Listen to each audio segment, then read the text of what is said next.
김용민 브리핑 일부 뉴스 매거진. 2016년 5월 13일 금요일에 인사드리는 김용민의 뉴스 매거진입니다. 식사 3만원, 선물 5만원, 경조사비 10만원을 넘지 말라. 이게 바로 김영란법이지요. 조선일보와 매일경제 등은 매우 비현실적이라면서 농어민, 소상공인의 입을 빌려서 반발하고 있습니다. 김영란법에 대한 기득권 언론의 저항, 네티즌에게 물어봤습니다. 동의하는지 말이죠. 그런데 아니었습니다. 김영란법이 가혹하다는 데에는 불과 4%만 동의했고요. 지금 이 기준이 적절하다가 35%, 지금보다 더 강화돼야 한다. 그러니까 더 엄격해야 한다가 61%였습니다. 오늘 새벽 4시까지 3,390분이 김용민 트위터에 의견을 남겨주셨습니다. 누리꾼 의견 볼까요? 대한민국은 여태 뇌물 부패 공화국이었나 봅니다. 김영란법 때문에 나라 경제가 피폐해질 것이라는 협박을 해대는 정부와 언론을 보면 말이죠. 뭐 더 놀라고 어이없을 것도 없네요. 다음 뻥카 기다리겠습니다. 물건 가격이 많이 오르고 비싼 것도 그런 이유였겠죠. 이참에 적정한 유통마진으로 소비자 가격을 낮춰보는 것은 어떨까요? 이건 한마디로 청년 일자리 창출을 위해 쉬운 해고가 요체를 할 수 있는 박근혜식 노동개혁을 하자는 말과 일맥상통한다. 조선일보, 너희는 이미 정체가 밝혀졌어. 커밍아웃하고 북으로 가. 자기들도 돈 적게 쓰면서 법 핑계 대면 누이 좋고 매부 좋을 일인데 이렇게 난리법석을 떠는 걸 보면 필시 3만원, 5만원, 10만원 돈 단위가 비현실적으로 적게 느껴졌나 봅니다. 그동안 얼마나 펑펑 뇌물을 처먹었으면. 그 내막은 이완배 기자의 경제의 속살에서 상세히 전해드립니다. 잠시 후 그 실상 접해보시죠. 반드시 알아야 할 뉴스로 이어가 보겠습니다.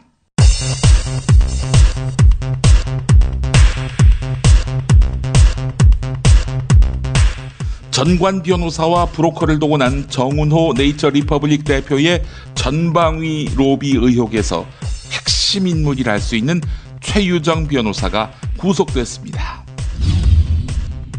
식품의약품안전처는 전남 목포시의 삼진물산이 제조한 동원 마일드 참치 제품에 대해서 잠정적으로 유통, 판매를 금지한다고 밝혔습니다. 새누리당이 20대 총선 참패 이후 좀처럼 갈피를 잡지 못하고 있습니다. 정진석 원내대표가 비상대책위원장을 맡고 별도의 혁신위원회를 꾸리는 이른바 투트랙 체제를 운영하기로 했는데요. 비박근혜계가 강력하게 성토하고 나선 것입니다. 정두원 의원의 말입니다. 새누리당에도 그보다 더한 패권이 있었던 겁니다. 그게 친박 TK 패권이에요. 일명 영남 지역당으로 갈 것이라고요. 수도권 의원들은 떨어지든 말든 우리는 충성을 다하자 이런 행태를 보이다가 수도권이 전멸해버렸잖아요. 더불어민주당이 당선자 워크숍에서 개원 후 이틀 동안 받는 세비, 즉 5월 30일과 31일 이틀 동안의 세비를 서민의 악성 부채를 소각하는 데 쓰기로 결의했습니다. 이 같은 제안은 주빌리 은행 출신의 재윤경 당선자에 의해 제안된 것으로 알려졌는데요. 재윤경 당선자에 따르면 66만 5천 원씩 123명의 당선자의 세비를 거두면 약 123억 원의 부실 채권을 소각할 수 있는 것으로 알려졌습니다. 한편 워크숍은 광주에서 있었는데요. 더불어민주당 의원들 몸을 더 낮췄습니다. 우상호 원내대표의 말입니다. 패배자로서 이곳 호남을 방문했습니다. 호된 채찍질을 하신 호남 민심 앞에서 잘못했습니다 빌고 경청하고 그리고 거듭나겠다는 약속을 하러 온 것입니다. 가습기 살균제 제조업체 세피우의 대표가 2개의 독성물질을 대충 섞어서 제품을 만든 사실이 새롭게 드러났습니다. 유럽연합이 인증한 친환경 제품이라는 광고도 모두 거짓이었습니다.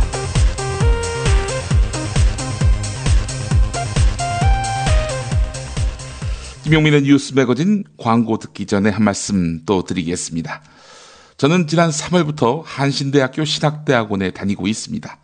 여기에 입학하고 나서 한신대가 소속된 교단 한국기독교장로회의 친일 역사에 대해서 발제한 바 있습니다. 한신대의 설립자인 김재준 목사 등의 신사참배, 실망스러운 일이기도 하면서 부인할 수 없는 역사적 사실입니다.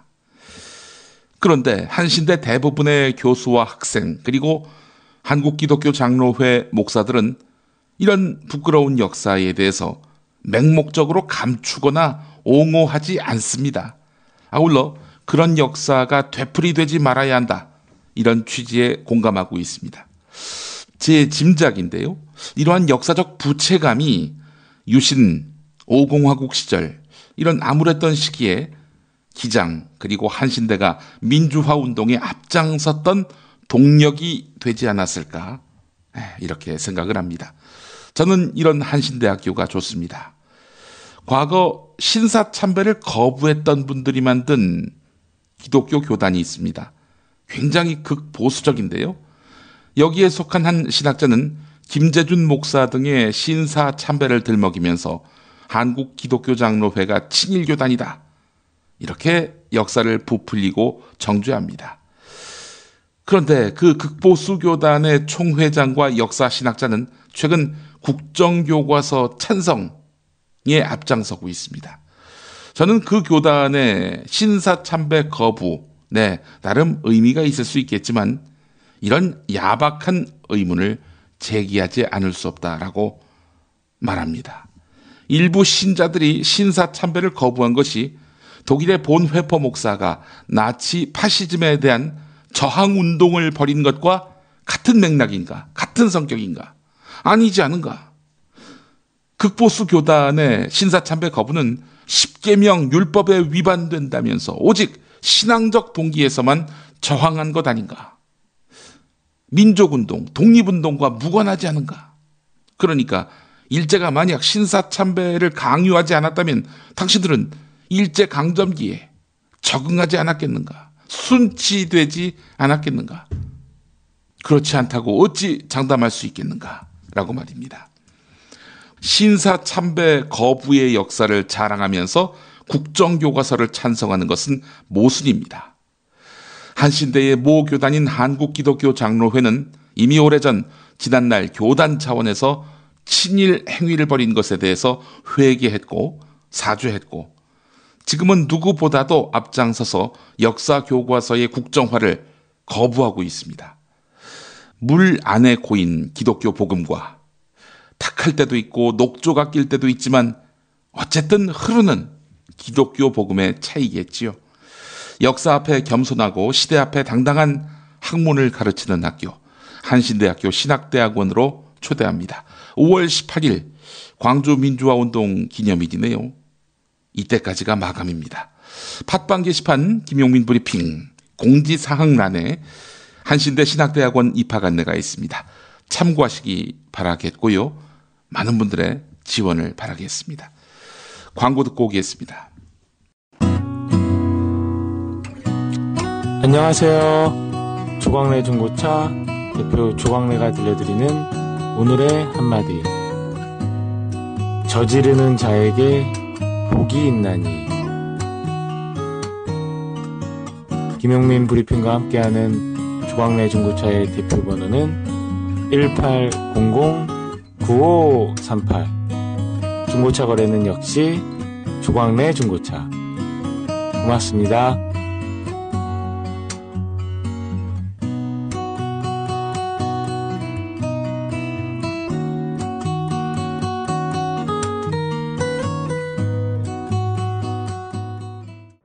지금처럼 사는 게 싫습니까? 전복을 원하십니까?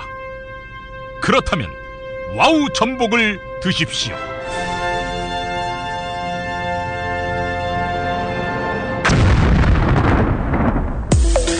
와우! 전복을 먹으면 입맛 잃고 무기력했던 삶이 전복되고 시름시름하던 몸 상태가 전복됩니다. 답답하십니까? 전복하세요. 100% 완도에서 잡은 전복 중에 전복.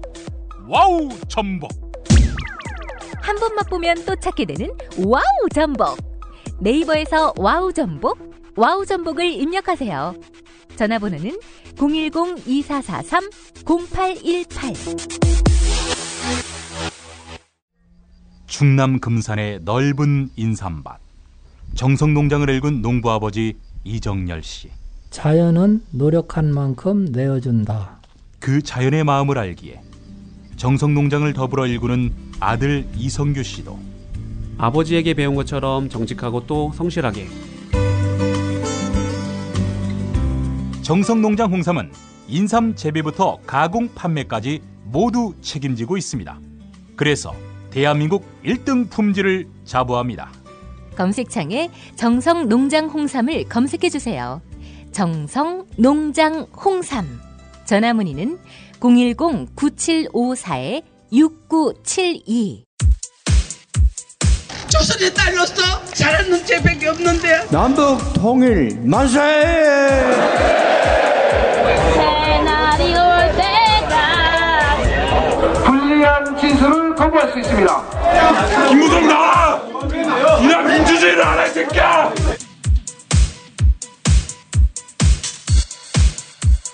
뉴스는 현장이다로 이어갑니다. 장하나 더불어민주당 의원, 심상정 정의당 의원 등이 2013년에 제출한 가습기 살균제 특별법. 이것이 19대 국회에서 계속 계류되고 있습니다. 누구 때문이겠습니까? 양승조 더불어민주당 가습기 살균제 대책 특위 위원장이 한 말인데요. 법안 심사 상정을 못하게 한 의원이 누구인지, 어느 정당이 그랬는지 국민이 똑똑히 보시고 정치적 책임을 물어야 한다. 이렇게 밝혔는데요. 새누리당입니다. 한마디로. 장하나 의원, MBC 라디오 신동호의 시선집중에 나와서 왜 새누리당이 반대했는지 그 경과를 소상히 소개했습니다. 그리고 반박했습니다. 들어보시죠. 또 새누리당이 가습기살균제 특별법을 반대하는 이유 중에 하나가 이 안에 징벌적 손해배상의 내용이 들어있다는 겁니다. 이게 이제 뭐 이중 처벌 얘기도 잠깐씩 나오고 그러던데요. 예. 그렇죠. 왜 징벌적 손해배상 제도 이 부분이 우리 법 체계가 아주 예외적으로 인정하기 때문에 가습기 살균제 사태에 적용하느냐 마느냐부터 논의하는데 시간이 많이 걸린다. 법 통과를 서두르기 힘들다라는 건데요. 이거는 외적 얘기지만 지금까지 이 법을 징벌적 손해배상 제도 포함해서 논의할 시간은 2013년 이후에 아주 많았습니다. 갑자기 시간이 부족한 것처럼 하는 것도 좀 저는 이율배반적이다라고 일단 말씀을 드리고요. 장하나 의원님께서는 어찌됐건 이런 건과 관련해서 징벌적 배상 제도를 도입할 필요가 있다. 이제 이런 입장이신 거죠?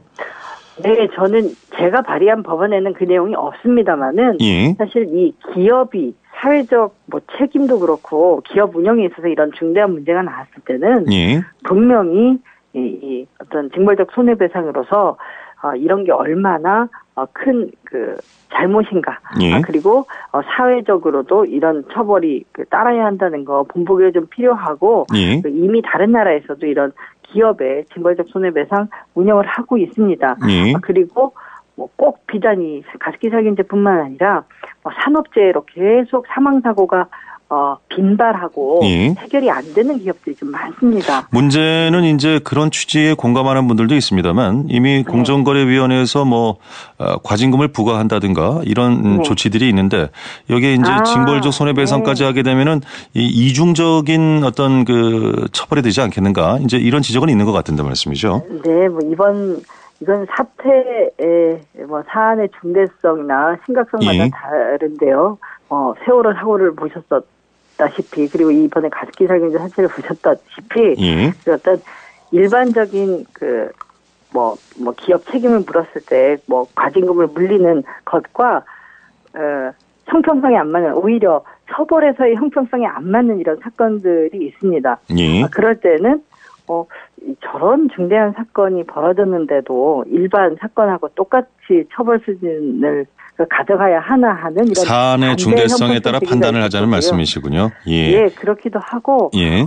지금 과징금 얘기로 나와서 제가 아주 간단히 덧붙이면 예. 이 제품들이 사실 그 제품 포장에 99.9% 천연 유래 물질이었다. 그리고 예. 아이에게도 안전하다. 이런 광고들을 다 싣고 있었습니다. 예. 이게 유명하게 그 옥시 제품에도 그렇게 되어 있었는데 이런 제품이 결국 많은 국민들의 무고한 생명을 앗아가지 않았습니까? 예. 근데 이 허위 과장 광고로 맞은 과징금이 5,200만 원밖에 안 5천만 원밖에 안 됩니다. 예. 제품이. 그래서 현재 많은 분들이 걱정하는 건 처벌받았다, 과징금을 맞았다라고 하지만 실속은 없었다는 얘기군요. 처벌로 넘어갈까봐 예, 알겠습니다. 걱정하는 경우가 많습니다. 예.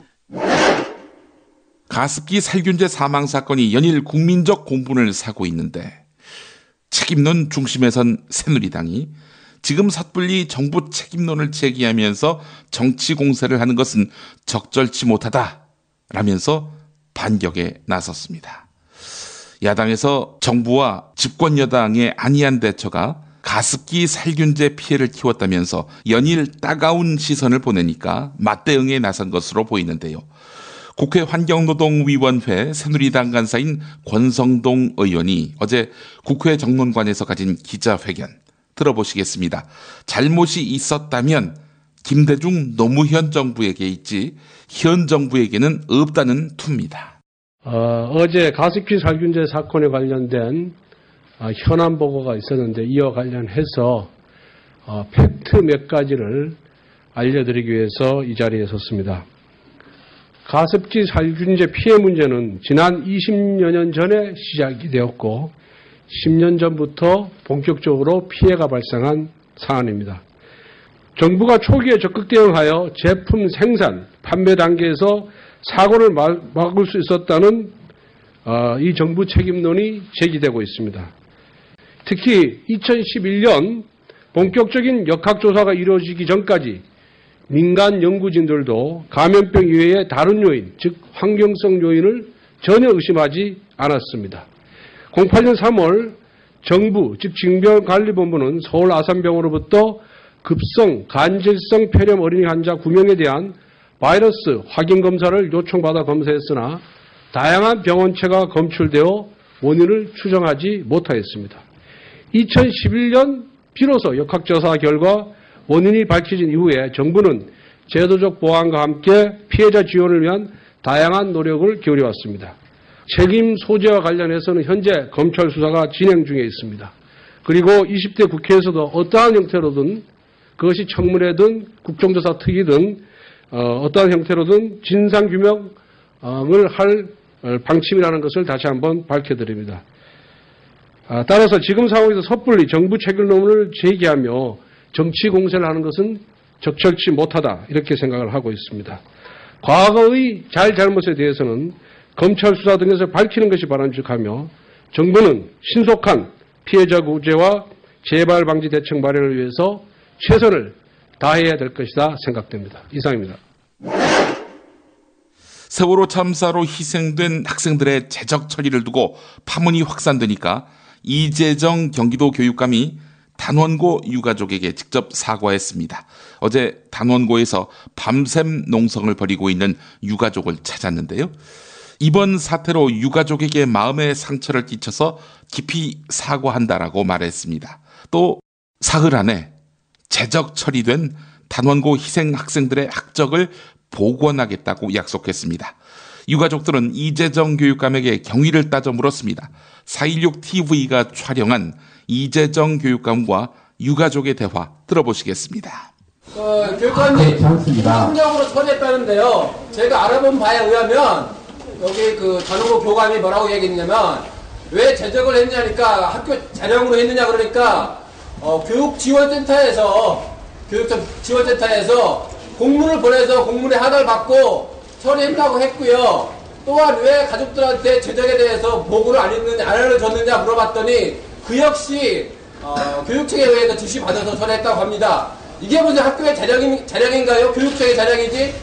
아시겠습니다만 지난 2009년 1월 12일 졸업식 이전에 학교 측과 유가족협의회하고 협의를 해서 명예 졸업을 하는 걸로 하고 명예 졸업장도 만들고 모든 걸 다 준비를 했었습니다만 아시겠습니다만 아침과 같이 졸업식 전에 그것이 잘 안 됐습니다. 그러니까 그런 설명을 드릴 수 있는 아마 여지도 없었을 거예요. 그러나 내가 말씀드리고 싶은 것은 그 이전에 학적이 제대로 될 수 있도록 제도를 바꾸는 것을 못 바꾼 게 제 책임이라는 뜻이고 제대로 관리를 못한 게 가만히 있어봐요. 졸업식 때 졸업생이 안 온다고 그래가지고 재직시킵니까? 예? 그게 그렇게 된 게 아니고요. 지금 그런 식으로 좀 되시잖아요. 재직시키잖아요. 그렇게 된 결과에 대해서 잘못이라고 말씀드리는 거 아닙니까? 그건 지금 말로서 지금 하시면 안 되는 것 같은데 그렇게. 그래서 오늘 그걸 되돌려 놓는 걸 다 정리를 하고 앞으로 3일 내에 다시 정리가 다 될 겁니다. 국민일보 보도를 보니까 말이죠. 정운호 네이처리퍼블릭 대표에 대한 무혐의 처분을 2차례 이끌어낸 홍만표 변호사를 두고 세간이 먼저 입길에 올리는 것은 그의 법조 능력이 아닌 재산이다. 네, 이런 내용이 있습니다. 홍만표 변호사가 형사사건 수임을 독식해서 연 100억 이상 벌어들인다는 소문, 수년 전부터 서울 서초동 법조타운을 맴돌았는데요. 2013년 91억여 원의 소득을 신고하니까 법조계는 소문만이 아니었구나라고 놀라워했습니다. 일각에서는 100억 그 이상은 아닌지 따져봐야 한다. 이런 목소리도 나오고 있는데요. 같은 검사 출신인 김경진 변호사, 이번에 국민의당 광주 북갑 국회의원 선거에서 당선됐죠. 홍만표의 능력을 김경진은 어떻게 평가하고 있을까? YTN 라디오 신율의 출발 새 아침 일부를 들어보겠습니다. 네, 맞습니다. 지금 벌써 한 10여 년 전부터 검사장 출신이라고 하더라도 전관예우 기간 1년 6개월 정도를 이렇게 다 채우고 했다고 하더라도 뭐 이렇게 재산 증식이 뭐 5억에서 10억 정도 불과하다. 대체로 지금 그런 얘기들이 이제 서초동에서 돌고 있는 거거든요. 예. 그런데 단독 건수 한 건으로 뭐 20억, 50억 지금 그런 얘기가 오고 있고. 보석. 예. 예. 거기다 이제 홍만표 변호사 같은 경우는 저도 깜짝 놀란 게 이 기사를 보고 2013년 1년 동안 지금 이렇게 수임료로 벌어들였다고 신고된 금액만 해서 91억 원이라고 해요. 네. 그래서 이게 이렇게 전관 예우가 아직도 가능하고 같은 검사장 출신 또는 법원장, 뭐 부장판사, 부장검사 출신이지만 수입의 편차가 이렇게 클 수도 있구나라는 것을 보면서 저도 지금 깜짝 놀란 상황입니다. 이거는 일반적인 경우는 확실히 아닌 것 같아요. 제가 볼 때는. 확실히 아닌 것 같아요. 그러니까 보면 아주 이게 이제 수사라든지 국회 또 내부 감찰 아주 이제 여러 기관에서 정밀하게 봐야 될 것이 도대체 전관예우 예우를 이렇게 염두에 두지 않았다면 그렇게 많은 수임료가 책정이 될 수가 없고 또 회사 돈으로 지금 100억대 이상의 도박을 했다는 거 아니겠습니까? 그러면 이게 지금 중소 중견기업인데 이 중소 중견기업 다들 어렵다고 아우성치고 있는 판에 회사 돈 100억대가 나갔는데 그 부분에 대한 수사가 없이 검찰이 그냥 지나가고 단순 도박죄로만 기소를 했거든요. 그리고 지금 검찰에서 1심의 형량 1년이 낮다라고 항소를 해놓고 항소심 가서는 오히려 구형을 1심에서 구형했던 것보다 더 깎아줬거든요, 보면. 그래서 이런 것들이 전체적으로 보면 이 전관의 로비랄까 내부의 어떤 부적정한 어떤 결탁 이런 부분이 있는 것으로 추정할 수밖에 없는 상황인 것 같습니다. 예. 아니 이게 사안은 간단하다고 그러더라고요. 도박했다. 그걸로 끝이다라는 거죠. 그죠? 그렇죠. 근데 제가 지금 그래서 더불어민주당은 특별검사를 추진하자 이런 얘기가 나오는데 어떻게 보십니까? 특별검사 일단은 지금 검찰 내부 수사를 좀 하도록 좀 지켜봐야 될 것 같고요. 예. 근데 이제 문제 걱정이 이거예요. 홍만표 이제 변호사 그러니까 전직 검사장 출신이 있다 보니까 또 이 신망도 아주 두터웠던 분이잖아요. 박수 받으면서 떠난 몇 안 되는 검사 중에 한 분이다. 네. 그리고 정은호 대표가 어쨌든 홍만표 변호사가 이게 선임했을 때 2번에 걸쳐서 지금 무혐의가 있었거든요. 예. 그렇다면 검찰 내부에서 첫째는 이제 여러 가지 경우의 수를 생각해 볼 수 있는데 검찰 내부가 수사가 아주 무능했거나 예. 또는 검찰 내부에서 검찰 내부와 연결된 어떤 부정부패, 뭐 술의 향응 제공 이런 것들도 있었을 가능성이 있는데 과연 그러면 검찰에서 이런 부분까지 염두에 두고 수사를 제대로 할 것인지에 대한 의문이 상당히 있어서 예. 일단 검찰 내부의 수사 과정 또 감찰 과정을 지켜보면서 부족하다고 판단되면 이게 국회에서 즉시 특검을 의결하면 되지 않을까 싶습니다. 근데요, 우리 김경진 당선인께서도 검사 출신이신데 네. 검사라는 조직이 굉장히 그 상명하복 위계질서가 뚜렷한 조직 아니에요? 그렇습니다. 근데 이게 선배를 조사를 할 수 있느냐 이런 얘기도 나오던데요. 이게 그러니까 조금 뭐 불편한 것은 사실인데요. 예. 지금 작년에 이제 대법원에서 그 성공보수를 지금 무효로 하는 그 법원 판결이 나왔지 않습니까? 근데 이제 당시에 보면 성공보수를 무효로 하는 게 이 과다한 형사사건 수임료가 결국은 법조계 전반에 대해서 부정적인 시각 또 돈만 쓰면 이 형사사법의 정의를 마음대로 유린할 수 있다라는 이런 우려 때문에 결국은 대법원이 이 성공보수를 무효로 하는 판결을 냈는데 그런 판결 취지를 곰곰이 생각해 본다면 검찰에서도 사실은 이번 사건에 대해서 아주 엄정한 내부 잣대를 들이대야 되는데 과연 그게 가능할 것인지는 사실은 밖에서도 좀 상당한 우려가 있습니다. 예.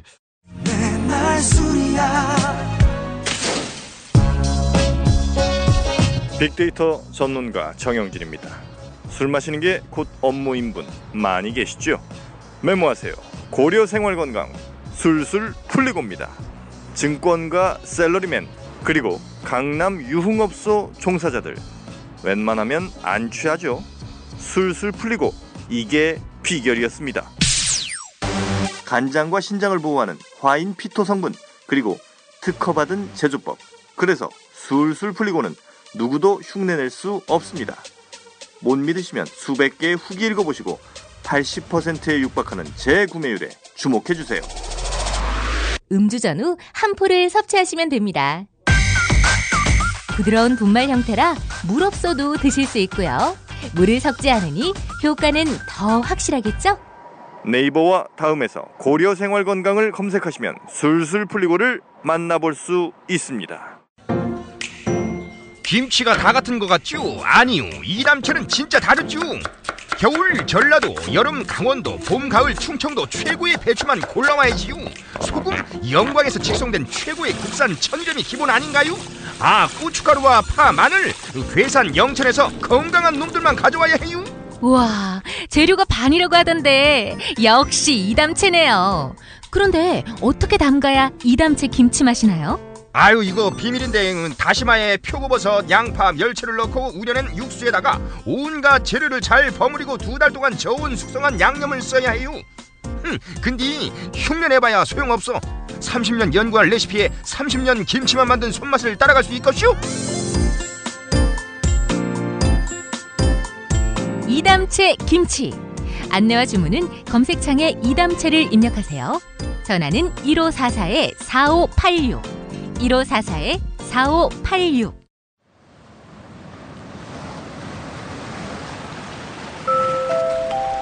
천국 있다 치고 어떤 곳일까? 당신에게 천국의 조건은 무엇입니까? 가족, 친구, 웃음, 만남, 건강, 먹는 재미, 감동, 자연, 소통, 배움, 위로, 공감, 스토리, 아니면 행복한 억압? 지옥에 떨어진 사람들의 고통을 모니터할 수 있는 자격? 어떤 이에게는 천국이 돈과 권력이니 그에게 천국의 조건은 반항 없는 노예들이 많이 필요하겠죠. 템프로 룸사롱과 신인 여배우도 필요하겠죠. 당신에게 천국의 조건은 무엇입니까? 솔직하게 말해주세요. 광고비 대기 벅찬 아직 적자에 허덕이는 새싹당 콩차 전창걸닷컴 070-8635-1288 가정의 달 소중한 부모님과 은사님께 새싹당 콩차를 선물하세요. 해!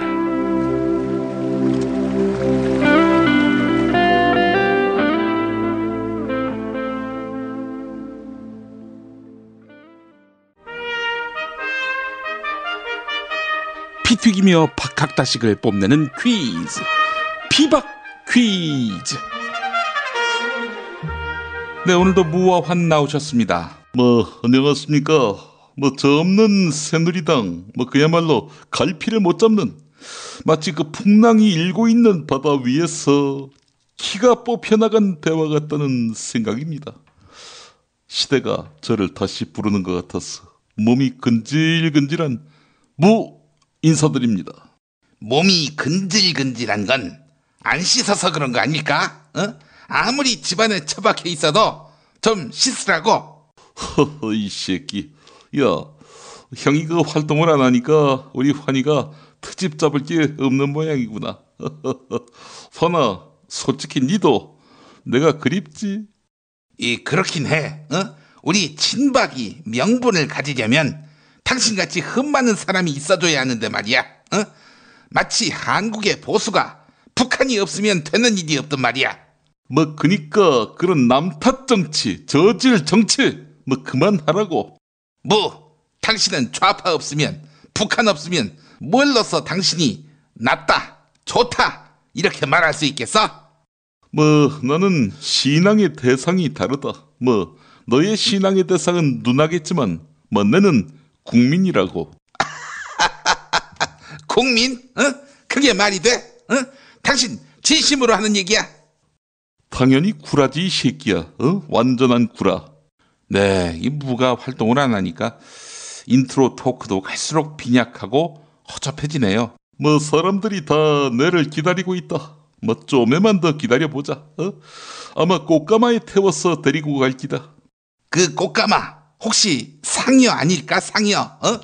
이제 가면 언제 오나 할 때 상여. 닥쳐, 이 새끼야. 이 새끼들과 또 존나게 싸우고 있네. 영감님, 광주에 워크숍 가셨던데 돌 안 맞으셨어요? 아이 새끼야, 내 나이가 77 아니냐? 그 돌 맞지 않았냐고? 76년 전에 그 돌잔치를 끝냈잖아. 그 손주가 애 낳을 나이인데 언제 돌이었냐고 물어봤을 적에 내가 뭐라고 답을 해야 할지 생각할 수 없다고 봐.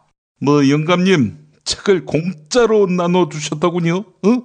제20대 국회의원 당선자 워크숍에서 더불어민주당 당선자들에게 자신의 저서 지금 왜 경제민주화인가에 사인하면서 책을 나눠줬다. 이런 보도가 나왔어요. 아니, 그러면 내 책을 주지 딴 놈 책을 주냐? 네 책을 줄까? 네 책, 종이 쓰레기. 그게 아니지요. 당대표 선거 얼마 안 남겨놓고 공짜로 책을 나눠주는 건 기부행위 아니냐 이겁니다. 돈 받고 팔지 않은 거라면 이거 문제가 될 수 있어요.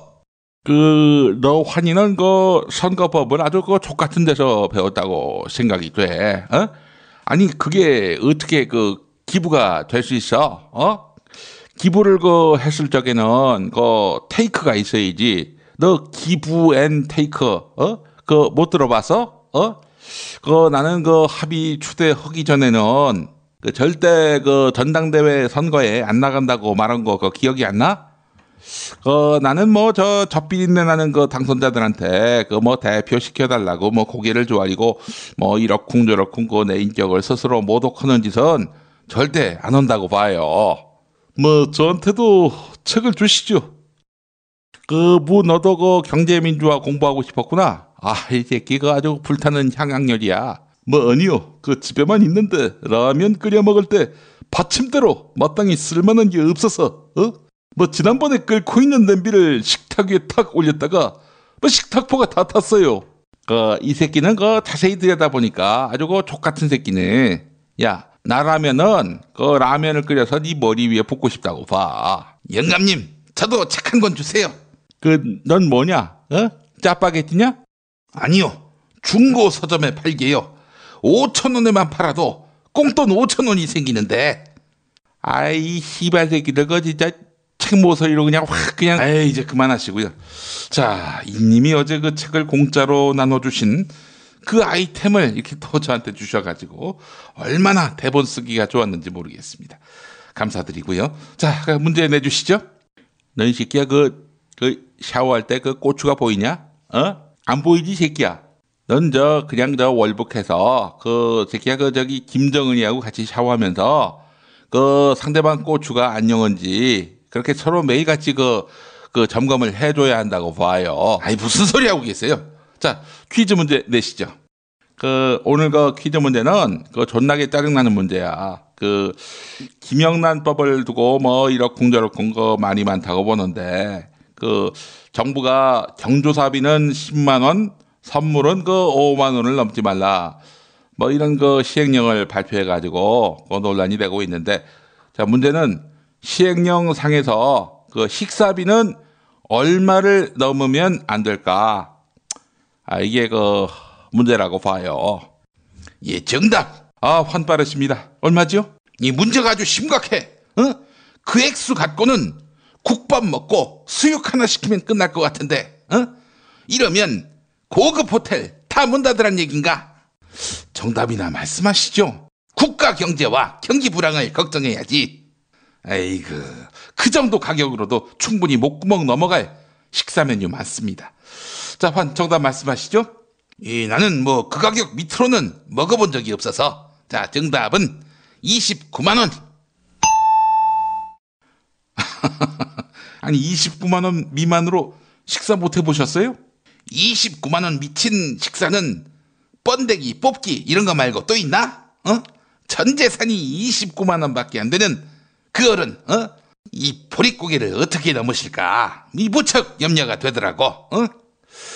아이고, 그 어른 5월 중순쯤에는 어디 밖에도 못 나가시던데.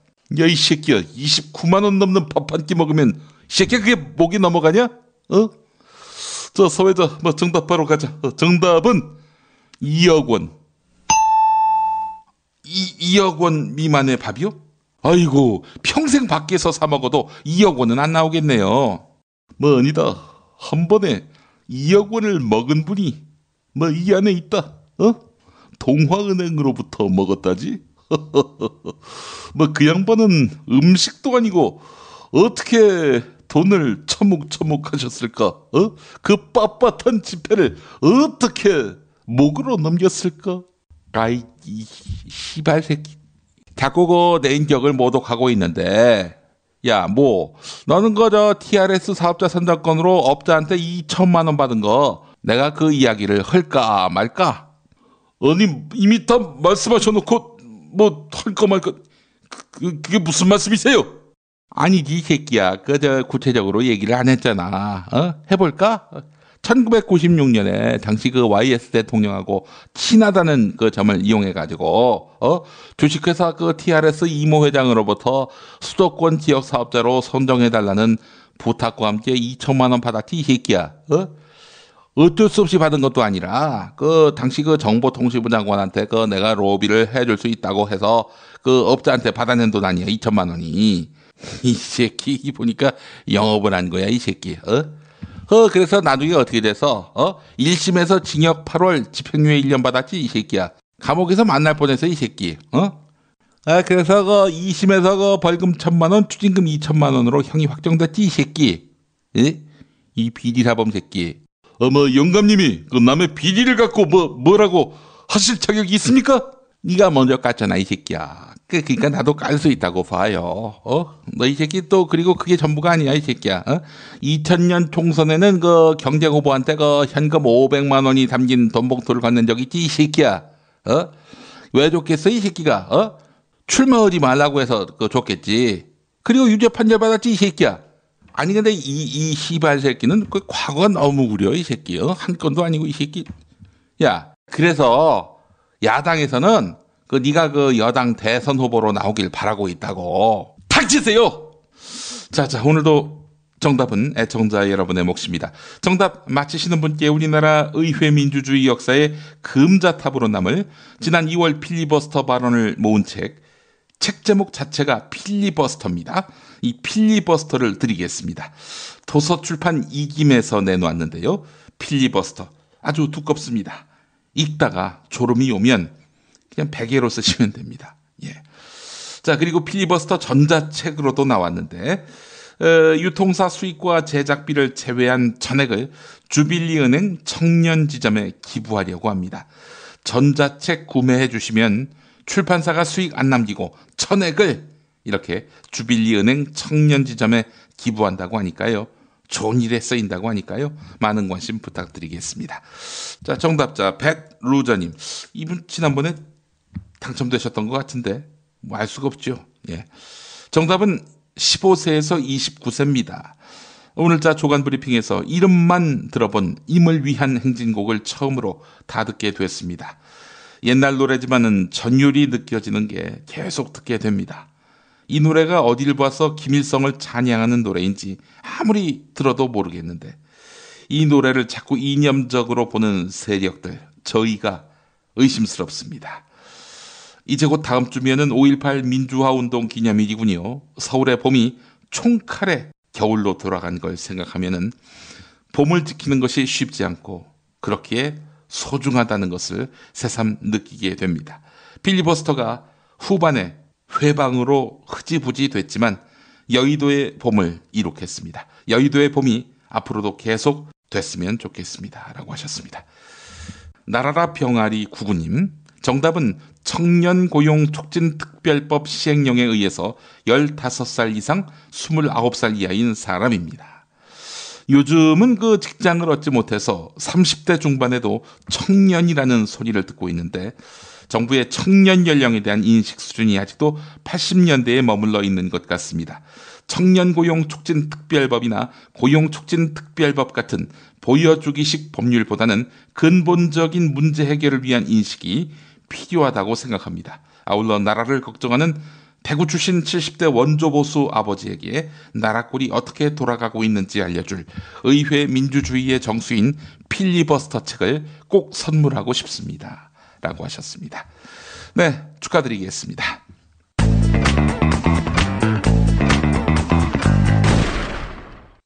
박근혜 왜 저러지? 문재인, 김무성, 안철수는 또 왜 저러지? 뉴스로는 알 수 없는 진짜 정치 현장 이야기. 한겨레 정치팀 기자들이 취재 수첩을 낱낱이 공개합니다. 본격 정치관찰 팟캐스트. 언니가 보고 있다. 팟빵에서 언니를 검색하세요. 정치 한 건에서 시간입니다. 오늘은 한겨레 정치팀 김태규 기자 만나보겠습니다. 김태규 기자님. 네, 안녕하세요. 예. 자, 지금 5월 18일 광주 민주화운동 기념일 일주일도 안 남겨둔 그런 상황인데 말이죠. 임을 위한 행진곡, 이 문제로 다시 지금 쟁점이 붙을 모양이죠? 예, 그렇습니다. 그 임을 위한 행진곡은 그 소설가 황석영 씨가 작사를 하고 그래서 광주 민주화 운동을 대변하는 대표적인 노래라고 할 수 있는데요. 그렇죠. 97년에 5.18 행사가 정부 행사로 승격이 됐고 그때부터 임을 위한 행진곡이 재창이 됐습니다. 예. 그 정부 행사에서 노래를 부르는 형태는 재창과 합창이 있는데 재창은 모든 참석자들이 다 같이 부르는 게 재창이고요. 예. 합창은 합창단이 부르고 참석자 중에서는 뭐 따라 부를 사람은 따라 부르는 것, 이렇게 재창과 합창이 나뉩니다. 그렇죠. 예. 근데 1997년 정부 행사로 승격되면서 그때부터 이미 그 임을 위한 행진곡은 5.18 행사에서 재창곡으로 그동안 계속 유지가 돼 있다가 2008년에 이제 변화가 생깁니다. 예. 그 이명박 정부 들어서죠. 그 논리는 온 국민 대상의 행사인데 참석자 중에는 임을 위한 행진곡을 따라 부르기 싫은 사람도 있는데 이것을 강요해서는 안 된다. 뭐 이런 논리로 재창에서 이제 합창으로 바뀐 거거든요. 예. 예, 그것도 참 웃긴 거죠. 어쨌든 이명박 정부 들어서 그렇게 됐고 박근혜 정부 때까지 이어져 온 것이고요. 매년 5월 그 행사가 있을 때마다 야당에서는 줄기차게 다시 재창으로 바꿔야 한다. 이게 너무 웃긴 거 아니냐. 도대체 왜 그러느냐. 뭐 이런 식으로 문제 제기를 했고 예. 올해도 어김없이 야당에서는 빨리 재창으로 바꿔야 한다. 기념곡으로도 지정해야 한다. 이런 주장을 하고 있는 거고요. 예. 또 올해가 또 각별한 이유는 일단은 그 20대 총선에서 여소야대 정국이 조성되지 않았습니까? 그러니까 야당에서도 더 힘을 주어서 이것을 주장하는 건데요. 오늘 그 광주를 찾은 더불어민주당 의원들이 그 광주 운정동의 국립 5.18 묘지를 찾았고요. 그 시민군 대변인 윤상원 열사의 묘비 앞에서 다 검은 정장을 입고 임을 위한 행진곡을 재창을 했습니다. 우상호 원내대표가 먼저 그 재창을 제안을 했고요. 예. 정부가 임을 위한 행진곡을 기념곡으로 지정해 주지 않고 있지만 우리는 여기서 함께 부릅시다. 이렇게 얘기하면서 예. 배려한 표정으로 이제 노래를 불렀습니다. 예. 그러면서 그 임을 위한 행진곡은 뭐 과거 학생운동, 사회운동을 하던 시절에 함께 불렀던 노래고 5월 영령들이 가장 듣고 싶어하는 노래다. 그렇기 때문에 추모 행사에서는 영령들이 가장 듣고 싶어하는 노래를 부르는 것이 도리다. 이렇게 얘기를 했고요. 예. 오늘 이제 청와대에서 박근혜 대통령과 3당 원내대표의 회동이 있는데요. 여기서 그 재창과 그 기념국 지정 문제를 강력하게 요구를 하겠다. 이렇게 얘기를 한 상태입니다. 예. 이미 2013년 6월인가 국회에서 임을 위한 행진곡 이 노래 불러야 한다. 이런 국회 결의안이 채택되지 않았습니까? 그렇죠. 결의안이 채택됐지만 뭐 워낙 일방적인 독주가 진행되던 상황이라 귀등으로도 듣지 않고 또 그때마다 그냥 지나가고 그랬는데 예. 이번에 야당으로서도 더 이상 묵고할 수 없다. 이런 지금 의지를 가지고 이 문제를 쟁점화를 하고 있는 거죠. 박근혜 대통령이 표면적으로 임을 위한 행진곡 재창은 안 된다. 이런 입장을 밝힌 적이 있었습니까? 박근혜 대통령이 그런 뜻을 밝힌 적은 없는 것 같고요. 일단은 여기 지금 앞장서서 이 문제를 계속 틀어지고 있는 사람은 박승춘 보훈처장이라고 봐야 될 것 같습니다. 예, 박승춘 보훈처장은 상당히 좀 특이한 캐릭터인데 일단 공군 참모총장이고요. 예. 아마 제가 공군에 입대했을 때 그 관등성명 뭐 되고 이거 할 때 그때 아마 저희 총장님이었던 것 같은데. 예, 공군 참모총장이었고, 이분이 이제 2007년에 박근혜 대선 후보 경선 캠프에서 활동을 했는데, 2011년 이명박 정부에서 보훈처장에 임명이 됐습니다. 예. 그리고 이례적으로 박근혜 정부에서도 유임이 됐거든요. 그랬죠. 그러니까 아마 차관급 이상 공무원 중에서는 이 정권이 바뀌면서 유임했던 사람 중에서 아마 유일했던 사례가 아닌가 싶어요. 예. 그러니까 이명박 대통령과 박근혜 대통령 뭐 두 명의 대통령한테 신임을 받고 있다고 봐야 될 것 같고요. 이런 배경 탓에 상당히 국회에서도 고압적인 자세와 이제 기행을 일삼았는데 2014년에는 그 국가보훈처 예산이 깎이자 국회 그 정무위원장실 소관 상임위인 정무위원장실을 찾아서 고성을 지르고 이렇게 아나무인격인 행태를 보여서 빈축을 사기도 했습니다. 누구한테? 정무위원장한테요. 아, 국회 정무위원장? 예, 정무위원장실을 찾아서 그렇게 했다고 하니까 이게 정무위원장인지 아니면 그 밑에 직원인지는 모르겠습니다. 아니 뭐 그래도 그거는 정무위원장한테 한 거지 뭐 사실 차관쯤 돼가지고. 하여튼 그래서 아주 그냥 난리가 났던 그런 사례가 있었고요. 예. 지금 그 여당 안에서도 문제는 박승춘이다 이런 얘기가 지금 나오고 있습니다. 그 하태경 의원, 하태경 의원이 어제 인터뷰에서 그런 얘기를 했어요. 라디오 인터뷰에서 20대 국회에서 임을 위한 행진곡 논란에 대해서 국정조사를 추진하겠다. 그러면서 한 얘기가 작년에 박승춘 처장을 만났는데 지금 이게 문제가 되는 게 뭐냐면 임을 위한 행진곡이 에서 이미 김일성이다 이런 루머 때문에 이런 논리가 지금 계속 퍼져나가고 있는 거거든요. 지금 일배식 루머고 유언비어인데 근데 그 하태경 의원이 박승춘 처장을 만났는데 박승춘 처장이 이미 그 임을 위한 행진곡에 이미 김일성이라는 그 주장을 부정하지 않더라. 그러니까 박승춘 처장도 그 일배식 논리에 지금 동조를 하고 있다는 얘기인 거고요. 예. 그 하태경 의원은 만약에 정말 그게 사실이라면 재창뿐만 아니라 합창도 하면 안 되는 거 아니냐. 5.18 기념식에서. 근데 합창은 되고 재창은 안 된다는 것도 우스운 거고 국가보훈처에서 냈던 그런 자료에도 임을 위한 행진곡이 김일성을 지칭하는 것이기 때문에 그런 논란의 여지가 있다는 식으로 그것을 적극적으로 부인하지 않고 있고 그런데 임을 위한 행진곡의 역사를 보면 그것은 김일성과는 아무런 관련이 없는 게 자명한 사실인데 그렇죠. 보훈처에서 그런 지금 유언비어를 지금 유포하고 있다 이러면서 유언비어를 유포하고 있는 그 박승춘 처장이나 보훈처의 행태에 대해서 20대 국회 들어서는 반드시 국정조사를 추진하겠다. 지금 여당에서조차 이런 얘기가 나오고 있습니다. 네.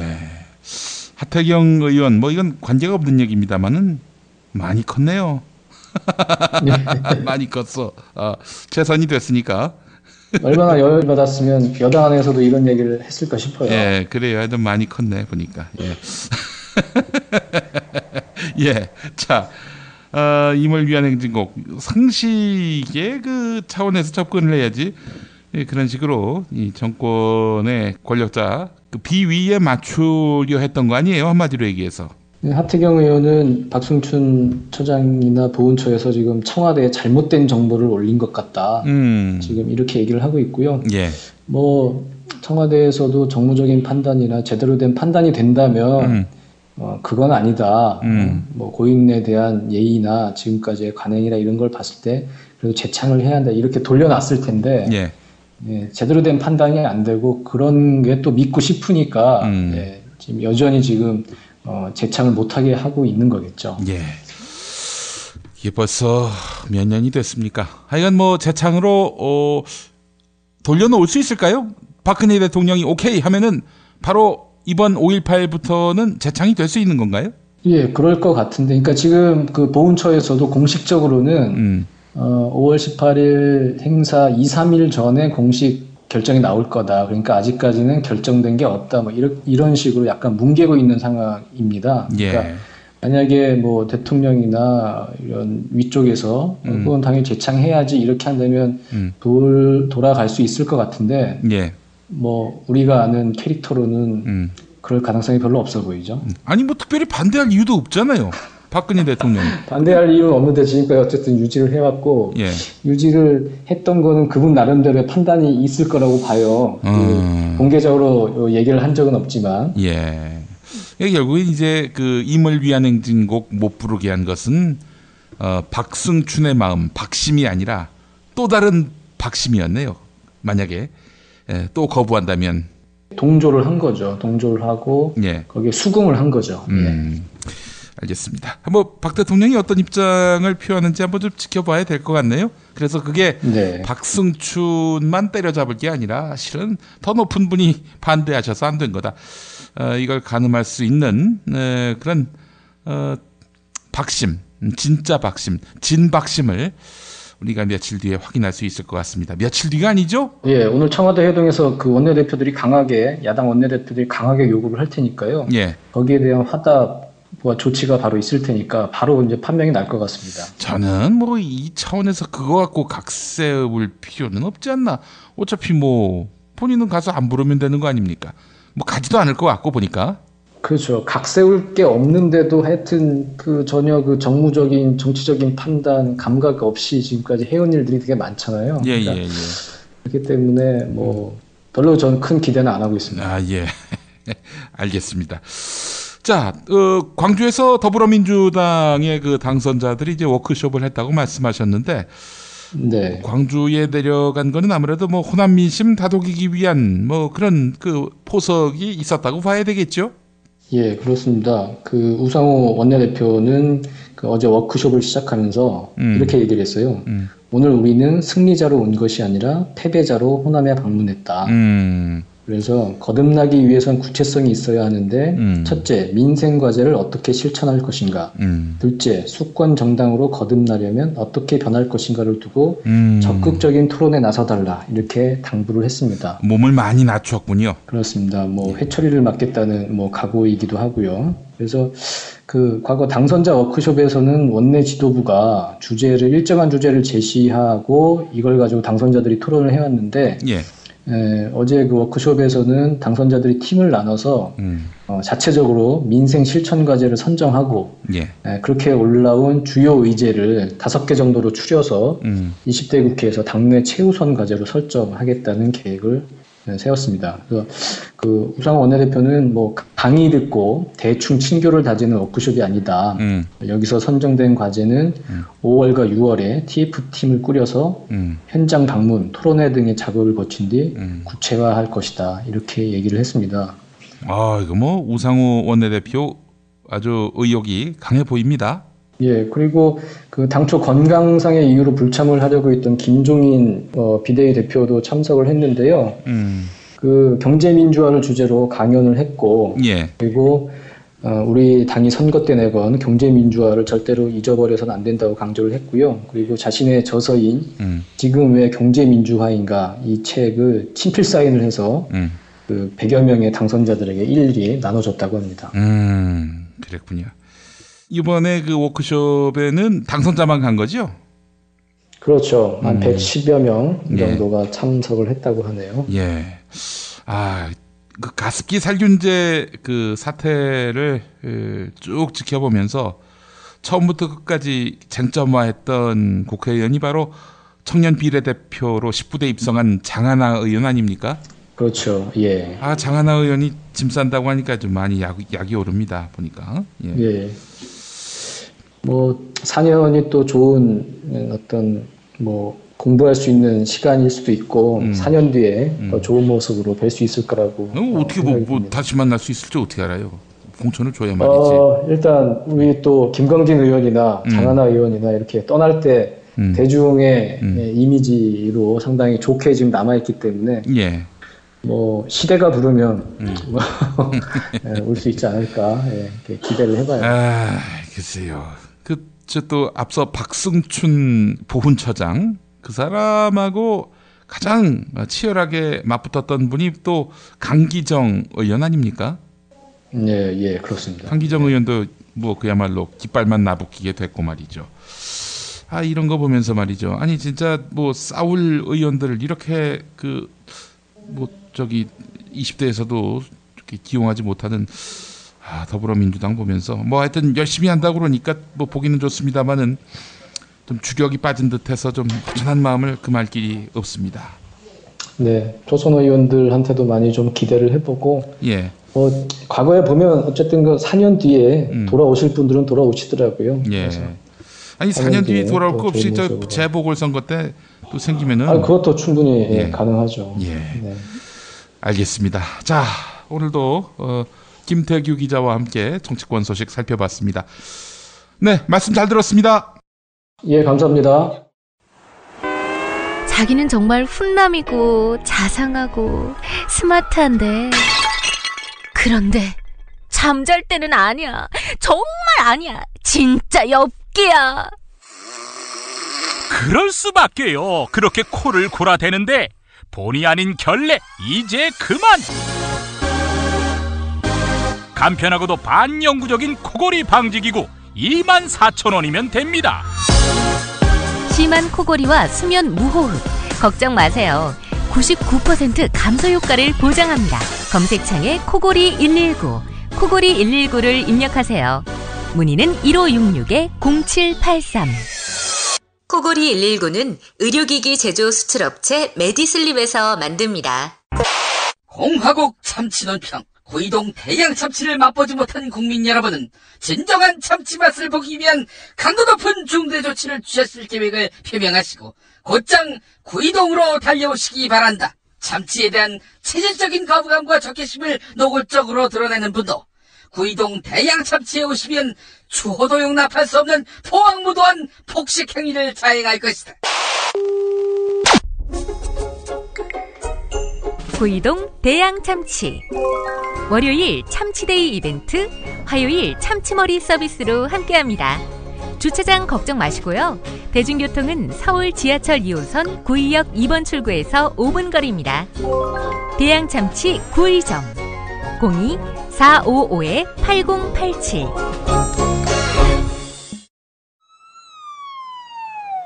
아유, 저 사고 큰데 사람이 많이 다쳤겠어요. 아니, 저 차량은 뭐가 그리 급하다고 과속 운전에 끼어들기까지 하나? 아니, 근데 운전자 보험은 가입했을까? 운전자 보험이요? 저런 인사사고 때에는 상대방한테 형사 합의금을 지불해주는 운전자 보험 말이에요. 변호사 비용도 주고 벌금도 보장해주는 운전자 보험. 자동차 보험에서 보장해주지 않는 대인 합의금을 보장해주는 보험 말이에요? 그거 굉장히 비싸지 않나요? 아니에요. 난 7,000원 운전자 보험 카페에서 가입했는걸요. 뭐라고요? 7,000원 운전자 보험 카페? 홈쇼핑에서도 월 2만원에서 3만원이던데. 버스도 승합차도 트럭도 자가용이라면 7,000원 운전자 보험 카페. 우와, 대박. 비싼 보험료 때문에 힘드시죠? 풀보장 운전자 보험을 저렴하게 만나는 가장 좋은 방법. 다음 네이버 카페에서 7,000원 운전자 보험을 검색해보세요. 전화문의는 02-849-9730. 10년차 베테랑 손해보험 전문 설계사가 평일은 물론 주말 공휴일에도 상담해드립니다. 다시 한번 전화문의는 02-849-9730. 뭐 7,000원 운전자 보험, 택시, 버스, 트럭 등 영업용 차량 운전자 보험도 상담해 드립니다. 당신이 알아야 할, 또 우리 공동체가 알아야 할 뉴스, 김용민이 챙겨드립니다. 지금은 제1부 뉴스 매거진과 함께하고 계십니다. 경제의 속살 들여다보겠습니다. 오늘도 민중의 소리 이완배 기자와 함께합니다. 이완배 기자님. 예, 안녕하십니까? 예, 이거 정말 꼭 여쭙고 싶었던 사안인데요. 예. 김영란법. 예. 네. 농민들, 소상공인들 이것 때문에 지금 거의 망하기 일보 직전이다. 네. 이런 설레발을 평소에 소상공인 별로 신경 안 쓰던 신문들이 그러니까요. 떠들어대고 있다는 점에서 참 놀랍기도 예. 하고 말이죠. 예. 자, 조중동의 이런 걱정 어떻게 봐야 됩니까? 예. 뭐 이제 제가 원래는 이제 어제 그 소개를 해드리려고 했었다가 이제 하루 미뤄서 말씀을 드리게 됐는데요. 지금 예. 말씀하셨듯이 뭐 말씀을 좀 드리겠습니다만은 요지는 지금 김용민 PD님께서 하신 그 말씀입니다. 예. 평소에 그렇게 열심히 걱정 좀 하지. 예. 김영란법이 나오니까 이렇게 조중동 뭐 연합뉴스 난리가 났더라고요. 뭐 김영란법은 다 아시겠지만 이제 시행령으로 공직자 등이 받을 수 있는 선물 가격을 5만 원으로 제한한다는 소식이 이제 9일 확정이 됐죠. 예. 그리고 예를 들면 이제 조선일보는 어제자 기사에 이렇게 기사를 썼더라고요. 김영란법에 시름 커진 농어민 5만 원 넘는 선물 금지로 한우 8천억 원 팔로 막혀 농축수산업 관련 단체들 재논의 안 하면 투쟁 나설 것. 뭐 제목을 참 길게도 뽑았습니다. 예. 또 이제 엊그저께 봤던 기사 중에 제가 몹시 웃겼던 기사는 연합뉴스였는데요. 이게 예. 앞에 단독을 붙였더라고요. 이게 왜 단독인지는 모르겠는데 예. 제목이 이겁니다. 살아남을 수 있을까? 김영란법의 골프장들 생사 갈림길. 뭐 이런 기사였습니다. 이런 민망한 기사를 쓰는 언론은 우리밖에 없다. 뭐 그런 의미의 단독은 아닐까요? 그런가요? 그렇죠?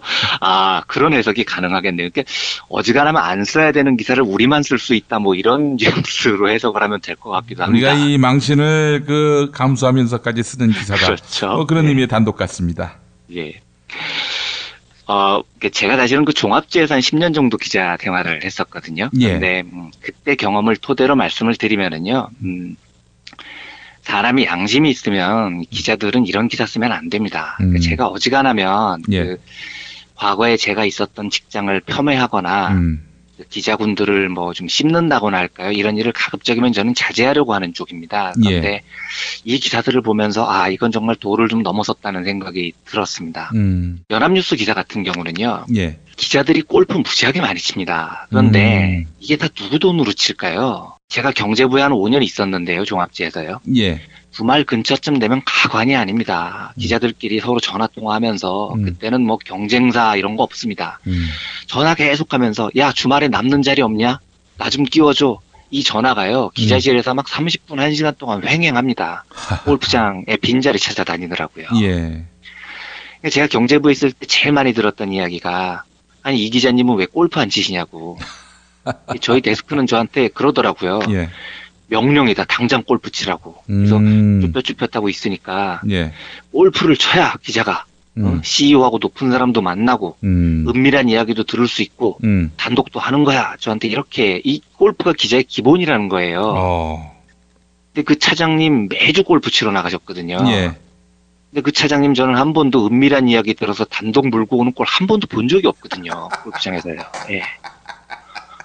아니 골프장에서 뭔 은밀한 단독 이야기를 듣습니까? 말도 안 되는 소리죠.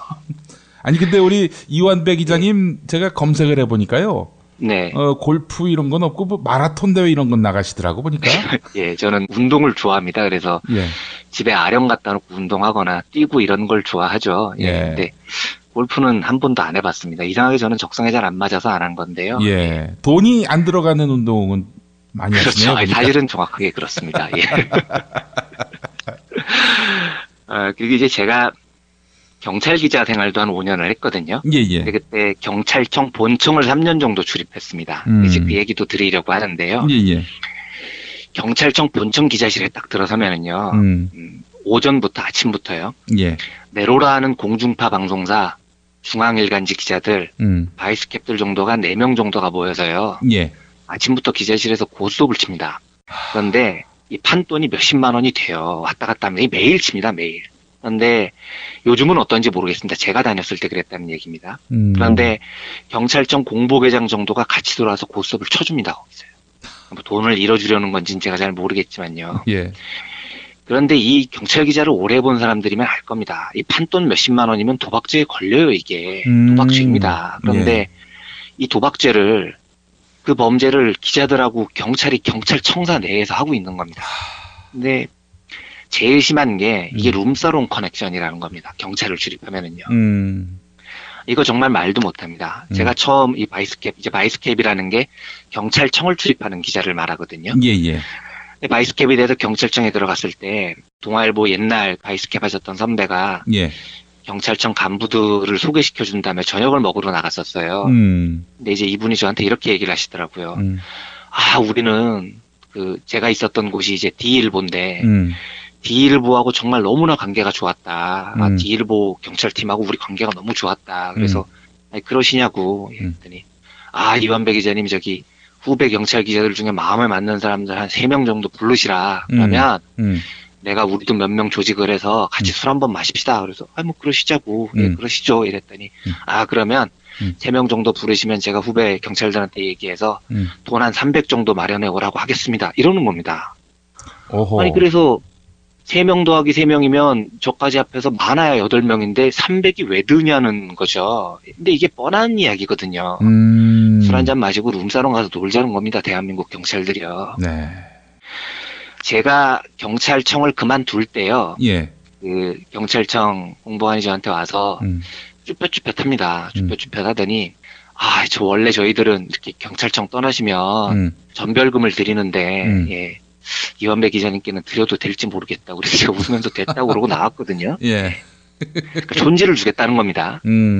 그분이 누구냐면 제가 성함은 말씀 안 드리겠습니다만 예. 나중에 경찰청장이 되시는 분입니다. 한국 치안 총수가 되시는 분이에요. 예. 이게 우리나라 경찰의 현실입니다. 이게 우리나라 기자들의 현실이고요. 제가 이 방송 들으실 리도 없겠지만 이 방송 들으시는 경찰 관계자나 대기업 홍보 관계자들 중에서 제 말이 명예훼손 소지가 있다 이렇게 생각하시는 분 당장 연락하십시오. 반론하고 싶으시면 당장 연락하십시오. 제가 바로 입증해 볼 수 있습니다. 만약에 어느 대기업 재벌 홍보 담당자가 이완배 기자가 방송을 통해서 우리가 기자들이랑 골프나 치는 이런 사람으로 명예훼손했다 하면 저한테 연락하십시오. 하시면 제가 그분 일주일째 오늘 기준으로 지난 한 달, 오늘 기준으로 앞으로 한 달, 당신 주말에 약속 뭐 있었는지 다 까봐 하고 제가 공개를 요청을 하겠습니다. 백발백중 골프 치러 나갑니다. 재벌 홍보 담당자들요. 그리고 백발백중 기자들 끼어 있습니다. 제가 장담합니다. 예. 제가 장담합니다. 그렇지 않으면 제가 이렇게 자신있게 얘기를 할 수 있습니까? 만약에 이 말에 불만이 있으면 저한테 찾아오십시오. 누구 말이 맞는지 한번 까보자고요.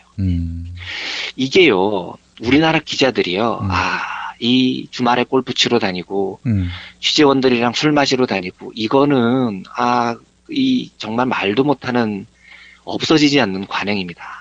그런데, 그럴 수 있다고 치자고요. 예, 뭐, 그렇게, 예, 은밀히 그렇게 술도 먹고, 룸사롱도 가고, 골프도 치고, 뭐, 다 그렇게 하는 게 그렇다고 치자고요.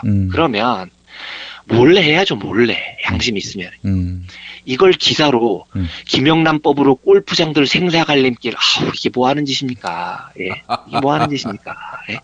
지들 골프 못 칠까봐 걱정하는 겁니다. 이게 뭐 하는 짓입니까? 이게 자기들 애환을 담은 거군요. 그러니까요. 예. 김영란법 통과되면 우리는 골프 어떻게 쳐야 하는 자기 애환을 지금 이 귀한 지면을 통해서 써대고 있으니 저는 정말 곱게 보일 수가 없더라고요. 이 김영란법 얘기 나와서 촌지 문제 다 까볼까요? 야, 기자들 자유로울 사람들 없습니다. 물론 자유로울 사람들이 있습니다. 상당히 많이 있는데요. 예. 정직한 기자들 많이 있습니다. 있는데 이게 왜 구조적으로 해결이 안 되냐면은요. 골프 안 치는 기자들 많이 있습니다. 예. 그리고 룸사롱 안 가는 기자들 많이 있습니다. 훌륭한 기자들 많이 있는데 예. 이게 왜 공론화가 안 되냐면 예. 차장하고 부장이 다 골프 치고 촌지 받았거든요. 국장하고 부국장이 다 주말에 골프 치러 다니고 있거든요. 그러니까 이게 공론화가 안 되는 겁니다. 제가 그러니까 전체 기자들이 그렇다는 게 아니고요. 예. 안 그런 기자들 많이 있지만 저 역시도 동아일보에 있을 때 한 번도 이걸 공론화를 해본 적이 없습니다. 저도 그럴 용기가 없더라고요. 제 동료들, 제 선배들이 다 걸려 있는데요. 그러니까 이게 다 덮여 있는 거죠. 그러면 그냥 덮어놓으면 모르겠는데 이걸 기사로 이걸 기사로 골프장 생사를 걱정하는 척하는 건 이건 정말 인륜에 문제가 있는 겁니다. 조선일보가 김영란법에 시름이 커졌다고 농어민들이 5만 원 선물 금지로 한우 8천억 원 팔로가 막혔다면서 농민들을 걱정을 해주고 있습니다. 그렇죠? 그리고 김영민 PD님께서 처음에 말씀해 주셨듯이 평소에 농민들 얼마나 걱정했다고 이 사람들이 지금 와서야 농민들 팔로 걱정하고 있는데요. 제가 정말로 양식 있는 농민들의 목소리가 뭔지 진지를 들려드리겠습니다. 그러면 진짜 우리 농민들이 김영란법 때문에 팔로 막혔다. 투쟁하겠다. 진짜 이럴 것 같습니까? 천만의 말씀입니다. 이 비슷한 여론이 작년에 한번 만들어진 적이 있었습니다. 8월쯤으로 기억이 되는데요. 예. 추석을 앞두고 김영란법 문제가 불거지니까 농민들이 그 한우 선물 안 팔린다고 막 고민한다는 기사를 조중동에서 막 쏟아내더라고요. 그런데 그때 우리나라 농민을 대표하는 진보단체죠. 전국 농민의 총연맹, 전농이라고 불리는 이 단체 정책위원장님께서 저한테 메일을 보내주셨습니다. 그러더니 기사화를 좀 부탁한다고. 그런데 기사화가 그때는 안 됐습니다. 왜냐하면 좀 타이밍이 안 맞았었어요. 그런데 그 메일을 제가 기억을 하고 있었는데 지금 요즘 이 문제가 나왔을 때 다시 그 메일이 생각이 나서 다시 열어봤습니다. 그리고 그 메일을 제가 소개를 해드리겠습니다. 그러면 전국농민의 총연맹 박형대 정책위원장님, 전남 지역에서 쌀농사 짓는 분이십니다. 전국농민의 총연맹 김용호 의장님, 충남 지역에서 파프리카 농사 짓습니다. 다 농민들입니다. 이분들이 김영란법에 대해서 민중의 소리에서 다뤄줬으면 좋겠다고 하고 보내왔던 그 메일의 내용을 일부 발췌해서 제가 읽어드리겠습니다. 정말 농민들이 어떻게 생각하냐는 겁니다.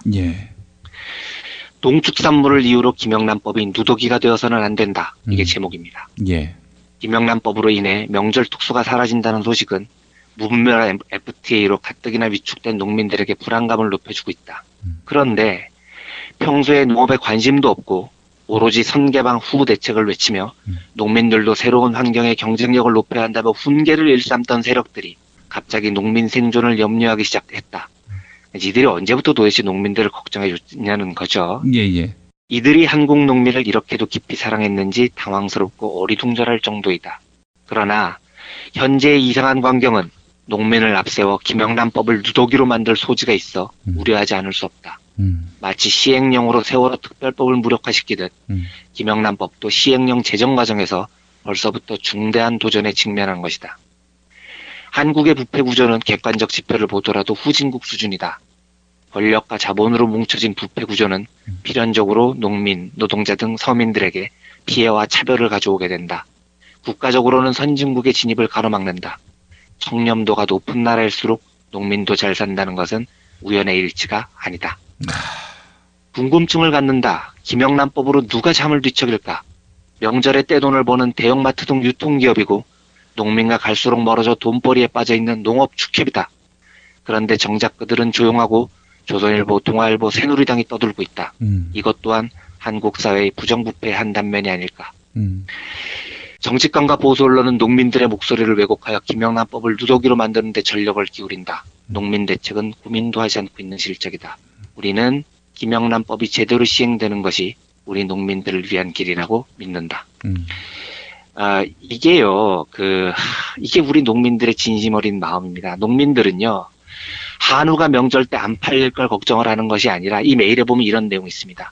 한우가 평상시에도 정상적으로 잘 유통될 수 있는 농업 보호 정책을 제대로 마련을 하라는 겁니다. 이 사람들의 주장은요. 그런데 평소에 한국 농민들이 생산하는 농산물은 개나 줘버리는 심정으로 FTA하고 농민들을 개무시하는 이 정부와 조중동이 지금 김영란법 누더기를 만들려고 이렇게 농민들을 이용하는 것을 보고 농민들은 뚜껑이 열리는 거죠. 네. 결국은 명절 때 5만 원짜리 이상 한우 팔리면 이익을 보는 건 유통업체들, 농업축협 이런 사람들이라는 겁니다. 이게 우리 농민들, 지성에 있는 농민들의 진실한 목소리거든요. 예. 제가 이 기사 쓰는 이 기자들한테 꼭 말해주고 싶습니다. 예. 농민 팔지 마십시오. 농민 팔지 마십시오. 어디다 대고 농민을 팝니까? 자기들 골프 치고 싶고 자기들 한우 선물 받고 싶다는 얘기를 어디다 대고 지금까지 이토록 언론 기사로 짓밟았던 농민들을 이럴 때 팝니까? 양심이 있으면 그러면 안 되는 거거든요. 뭐 가슴에 손을 얹고 한번 생각해 보라고 얘기를 해주고 싶습니다. 예. 자녀들 보기에 부끄럽지 않냐고요. 예. 부패를 장려해야 경제가 산다는 이 논리를 뭐 도대체 어떤 이 정상적인 시각으로 바라봐야 되겠습니까? 그리고 이 비정상적인 시각을 이렇게 떳떳하게 기사를 쓰는데 농민을 파는 행태에 대해서 강력하게 우리 시민사회가 극단적인 뭐 어떤 형태로든지 간에 좀 이 반대 의사를 분명히 해야 됩니다. 그래야 이런 이상한 짓거리를 그만하겠죠. 어쨌든 뭐 농민들의 진실한 목소리는 그게 아니라는 말씀을 꼭 이 기사를 통해서 좀 전해드리고 싶었습니다. 예. 진짜 농민, 어민 걱정했다면은 FTA 때 가만히 있으면 안 되죠. 진짜. 그렇죠. 예. 키를 쓰고 막았어야 하는 건데. 그렇죠. 네. 예. 자동차 한 대 더 파는 게 우리에게 이익이다. 이 소리 했던. 예. 그렇게 말할 때는 언제고요. 예. 그 목소리를 했던 언론임을 우리는 분명히 기억하고 있습니다. 이 국민을 아메바로 보는 겁니다. 한마디로 얘기해서. 그렇죠. 예. 네, 정말 그런 겁니다. 예, 김영란 법 관련한 그런 이야기 역시 이완배 기자님의 해설이 정통합니다. 왜냐? 먹은 게 없으니까. 예. 자, 다음 이야기 해보겠습니다. 고용노동부가 말이죠. 네. 공공기관 성과 연봉제 밀어붙이려 하는데 일각에서는 또 타당하다 이렇게 보는 사람들도 있습니다. 공공기관 대표적으로 산업은행 또 수출입은행 여기서 제대로 관리 감독을 안 해가지고 그렇게 해서 엄청난 짐을 국민에게 떠안기게 만들었으니 너희들 맛 좀 봐야 되는 거 아니냐 이런 논리 아니겠습니까? 네, 그렇죠. 그리고 그런 논리도 있고 아주 오래 뿌리 깊게 우리 국민들 사이에서는 그러니까 공기업 같은 곳은 이제 신의 직장, 예, 뭐 이런 신의 아들, 뭐 이런 인식이 있어서 너희들도 좀 이제 성과 연봉제 같은 성과 위주의 시대를 맞아서 철밥통을 깨야 되는 것 아니냐 이런 여론이 있는 것을 부인하지는 못하죠. 사실입니다. 예. 이제 이걸 어떻게 봐야 되느냐는 문제는 그래서 조금 복잡한 문제가 있긴 한데요. 우선 팩트부터 조금 따라가 보면은요. 그러니까 이기권 장관이 어제요. 정부 세종총사에서 브리핑을 가졌습니다. 그래서 공공금융기관 노조 성과연봉제 강행 의사를 분명히 했죠. 실제로 지금 정부는 올해 말까지 공기업하고 공공기관 120곳 모두의 성과연봉제를 도입하는 걸 지금 목표로 하고 있습니다. 그리고 성과연봉제라는 게 뭔지는 뭐 대충 다 아실 것 같아서 설명을 생략을 하고요. 근데 말씀 주셨듯이 이 문제를 다룰 때 전제가 한 가지 있습니다. 저는 개인적으로는요. 일방적으로 성과연봉제가 나쁜 제도다 이렇게 저는 생각하지 않습니다. 일단 이게 전제입니다. 그런데 경영학에서 인사를 다루는 이론을 보면은요. 그러니까 전통적으로는 인사 이론을 HRM이라고 표현을 합니다. 이게 휴먼 리소스 매니지먼트라는 거거든요. 그러니까 휴먼 리소스, 인적 자원을 어떻게 매니지하느냐 이게 전통적인 인사 이론입니다. 그러니까 노동자들을 어떻게 매니지하느냐 이런 거죠. 그런데 이게 21세기 들어와서 HRM이 HRD라는 용어로 많이 대체가 됩니다. 이건 휴먼 리소스 디벨롭먼트라고 부르는 거거든요. 그러니까 과거에는 휴먼 리소스 인적 자원을 매니지먼트 하는데 인사 이론이 머물러 있었다면 21세기 선진 경영학 이론에서는요. 휴먼 리소스를 디벨롭먼트 한다. 그러니까 인적 자원을 어떻게 발전시키느냐에 예. 인사 이론이 초점이 맞춰져 있습니다. 그러니까 과거에는 노동자들의 연봉을 어떻게 주고 노동자들을 어떻게 해고를 하고 어떻게 하면 노동자들을 잘 다룰까가 목표였다면 점점 더 선진화된 경영 이론에서는 그걸 넘어서서 우리 노동자들의 능력을 어떻게 양성하고 어떻게 진전시키느냐가 현대 경영학의 주류라는 거죠. 예. 그러니까 사람을 경영에서 굉장히 중요한 요소로 보는 쪽으로 경영학의 인식이 점점 바뀌어가고 있다는 겁니다. 예. 그런데 지금 한국은 HRM, 그러니까 매니지먼트 차원에서만 노동자들을 다루고 있습니다. 어떻게 자르고 어떻게 돈 나누고 어떻게 성과를 배분하느냐. 그러니까 지금 우리나라가 논의를 하고 있는 건 한국의 노동자들의 인적 자원을 발전시키거나 소중하게 여긴다는 전제가 없는 거죠. 기본적으로는요. 사람을 돈 드는 원재료 뭐 이 정도로만 보고 있는 겁니다. 네. 그래서 굉장히 지금 후진적인 그 경영 환경에서 논쟁이 진행이 되고 있다는 걸 전제로 먼저 말씀을 드리고 싶습니다. 예. 말씀드렸듯이 저는 성과연봉제가 뭐 반드시 나쁜 제도냐 그렇게 생각하지는 않습니다. 예, 고려할 요소도 있고요. 그런데 지금 한국 상황에서는 어떻냐 이걸 먼저 살펴봐야 됩니다. 특히 공기업, 금융기관 이 두 영역에서의 성과연봉제라는 것은 어떤 특징을 갖느냐를 먼저 좀 이해를 해야 됩니다. 지금 근본적으로요. 우리나라 공기업이라는 거는요. 설립 목적 자체가 사적 이익을 추구하는 게 아닙니다.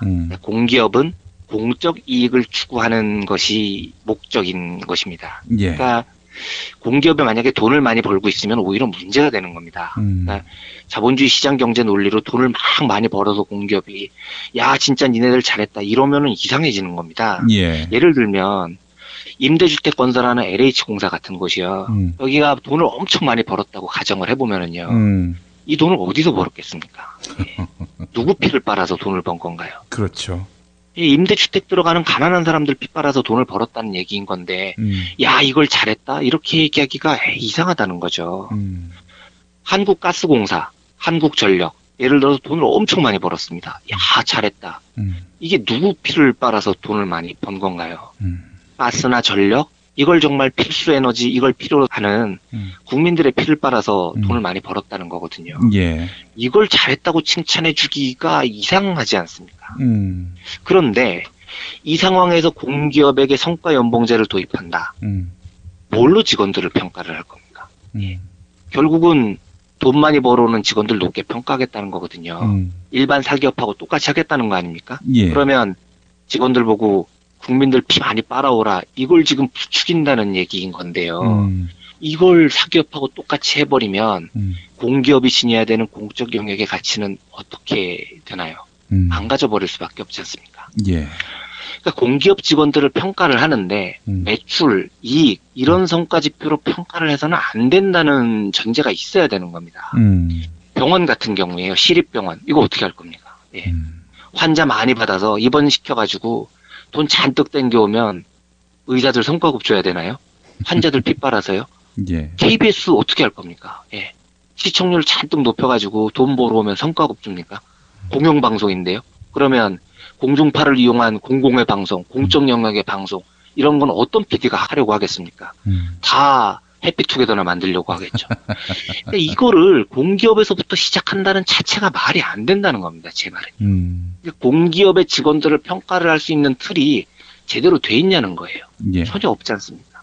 결국은 돈 많이 벌어오는 것, 시청률 높이는 것, 환자 많이 땡겨오는 것 이런 걸 텐데 공기업이 일반 사기업하고 똑같은 짓을 하면 그게 왜 공기업으로 남아있냐는 거죠.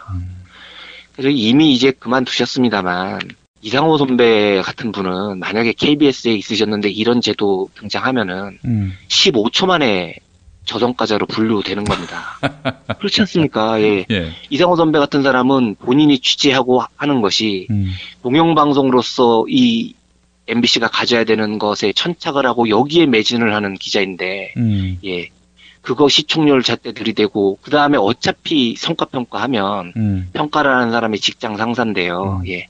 직장 상사의 입맛에 맞는 기사를 뽑아오느냐 안 뽑아오느냐 볼 텐데 이상호 선배 같은 분은 이 시스템에 있었으면 15초 만에 아웃이었죠. 예.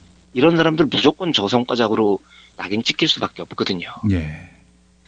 근데 이게 무서운 게요. 쉬운 해고 아직 도입 안 됐지만 이 쉬운 해고하고 콜라보를 이루면은요, 이게 엄청나게 무서운 제도가 됩니다. 이게 지금 성과평가 제도를 하기 위해서는 보통 이제 인사평가를 5등급으로 나누거든요. 그리고 상대평가이기 때문에 매년 무조건 10%는 최하위 평가를 맞게 됩니다. 그런데 이 성과평가를 한답시고 최하위 평가를 10%를 놓으면 이게 이제 그 시뮬레이션을 해보면 5년만 지나면 최상평가 받은 사람하고 연봉이 거의 갑절 차이가 나거든요. 예. 그런데 연봉 차이가 나는 거는 뭐 그렇다고 치는데 쉬운 해고하고 콜라보를 이루면 이 사람은 10%는 잘리게 됩니다. 자, 그러면 그냥 10%만 잘리는 게 아닙니다. 10%가 잘리고 나면 이듬해에 다시 잘려야 되는 10%가 다시 등장을 해야 됩니다. 10% 또 자르죠? 그 다음에 또 10%가 나와야 됩니다. 이런 식으로 계속해서 잘라야 되는 사람들을 발견하게 되면 그 회사 직원 중에요. 회사에서 회사 방침에 아부하고 윗사람 방침에 살살 기는 직원들 빼고는요. 그 회사에 붙어있을 사람 아무도 없습니다. 그렇죠. 예. 공기업의 공적 영역을 직원들이 단 한마디도 윗사람들한테 얘기를 할 수 없는 구조가 돼버리고요. 공기업의 노조라는 것은 있을 수가 없는 이 조직이 돼버리는 거죠. 예. 공기업 직원들이 신의 직장이다. 철밥통이다. 저는 사실 이 담론에 한 80% 정도는 동의하지 않습니다. 그런데 그런 의혹이 있다면 문제를 하나씩 풀어가야 됩니다.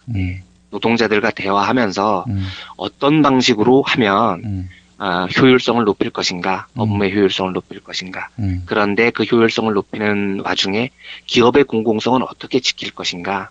예, 이거를 노동자들과 함께 대화를 하면서 논의를 해봐야 됩니다. 저는 뭐 논의를 해보는 건 찬성합니다. 그런데 지금 정부는 어떤 식이냐면 노동자들하고의 합의 따위는 안중에도 없이 막 밀어붙이고 있습니다. 캠코라는 곳이 있습니다. 자산관리공사죠. 예. 캠코가 어제 이사회를 열어서 성과연봉제 도입을 그냥 의결을 해버렸습니다. 취업규칙을 변경을 결정을 해버렸어요. 예. 그런데 취업규칙을 원래 변경을 하려면 이거는 그 노동자들의 과반수의 동의를 받아야 되거든요. 예. 그런데 캠코 노조는 찬반 투표를 했더니 80.4%가 반대했습니다. 이러면 법적으로 취업규칙 개정하면 안 되거든요. 예. 그런데 캠코는 이사회에서 결의를 해버렸습니다. 물어봤죠. 노조가 근거가 뭐냐. 노조는 80% 이상 반대했는데. 그랬더니 캠코 이사회 답이 뭐냐면 70%가 넘는 직원들에게 성과주의 도입에 찬성한다는 동의서를 받았다는 거예요. 예. 절반 이상의 동의를 얻었다는 겁니다. 오호. 70% 넘는 직원들에게 동의서를 어떻게 받았겠습니까? 다 반대한다는데. 다 노조는 다 반대하는데요. 예. 어떻게 받았냐면 다 1대1 면담으로 받아냈다는 거예요. 각계격파. 예. 그 자기 직장 상사가 부장이 본부장이 직원들 불러놓고 동의할 거지 하면 어느 노동자가 거기서 아유 반대합니다. 어떻게 이러겠냐고요. 예. 그렇게 해서 70% 동의를 받았다는 거예요. 노조가 뻔히 있는데. 이렇게 해서 성과 연봉제 도입을 하면 직원들이 본부장 눈치 보고 부장 눈치 보고 설설 안기겠냐고요. 캠코가 가져야 되는 공적 영역은 직원들이 지킬 수가 있겠냐고요. 지금도 노조를 이렇게 개밥 지급을 하는데요. 공공기업과 금융기관에 이 성과 연봉제를 도입을 하려면은요. 논의 자체를 해보지 말자는 얘기가 아닙니다. 예, 할 수 있다고 생각합니다. 그런데 하면 저는 반대할 겁니다. 그런데 하면 정상적인 방법으로 해야 됩니다. 예. 지금 이 노조들의 의견들을 다 묵살하고 올해 안에 120곳 다 실시하겠다면서 정부가 이렇게 막 드라이브를 건다는 건 결국은 공기업의 공공성 날려버리고 공기업이라는 것을 정부가 좌지우지하는 시장경제 개 정도로 만들겠다는 의도로밖에 해석이 안 되지 않습니까? 예. 지금 한국노총사나 전국 공공노동조합연맹이 이 문제에 대해서 강력 투쟁을 예고하고 있습니다. 그래서 지지합니다. 예, 그리고 잘 싸워주시기를 바라고요. 한마디 조금 이 뒤끝 있게 덧붙인다면 예. 한국노총도요. 이번 일을 계기로 제발 선거 때 새누리당에 기웃거리는 거 이거 좀 청산해 주셨으면 좋겠습니다. 예. 노동자들이 새누리에 붙어서 할 수 있는 일이 아무것도 없다는 사실을 제발 깨닫고요. 저희 공공노동조합 연맹이 이번에는 정말로 잘 싸워주셔서 소속 조합원들의 삶을 잘 지켜주시기를 기원하고요. 그렇게 싸워주신다면 저도 강력하게 응원하겠다는 메시지를 방송을 통해서 전해드리고자 합니다. 예. 새누리당 가서 맛을 잃지 않은 한국노총 출신 정치인은 없는 것 같아요. 있겠습니까? 그게? 김성태를 비롯해서 하여간 있을 리가 없죠. 하여간 얼마나 더 당해야 정신을 차릴 건가 이런 가사의 민중가요가 있지 않았습니까? 예, 그렇죠. 그러니까 정말 얼마나 더 당해야 정신을 차릴 건가. 아니 이미 본인들도 알고 있는 것은 아닌가 그런 생각도 들면서 말이죠. 한국노총의 현실 인식 필요할 것 같고요. 아니 공공부문 노조 중에 민주노총 소속은 없습니까? 네, 전부 다 지금 이 3대 이 공공노동조합 연맹이 산하에 3곳이 있는데요. 이제 곳은 전부 한국노총 소속이고요. 반면에 이제 전공노, 전국 공무원 노동조합은 민주노총 소속이고 그렇습니다. 알겠습니다. 여하간 정말 결연한 의지를 갖고 맞서지 않으면은 당할 수밖에 없다. 이런 또 교훈을 갖게 됩니다. 오늘도 민중의 소리 이완배 기자와 함께했습니다. 이완배 기자님 수고하셨습니다. 네, 감사합니다. 여러분 안녕하세요. 민중의 소리 아나운서 정혜림입니다. 이 어묵한 여왕님 치하에서 다들 잘 견디고 계시죠? 오늘도 종편의 주옥 같은 헛소리에 혼이 정상인 듯 정상 아닌 비정상 같은 여왕님의 우주 타령에 고구마 100개쯤 한꺼번에 삼킨 듯 답답한 마음에 죄 없는 가슴팍만 두들겨대고 계세요. 이젠 시원한 사이다 같은 민중의 소리와 함께하세요. 잘 키운 진보 언론 열종편 안 부럽습니다. 한 달 10,000원 소액 CMS 후원으로 민중의 소리에 큰 힘이 되어주세요. 1661-0451 1661-0451 전화 기다릴게요.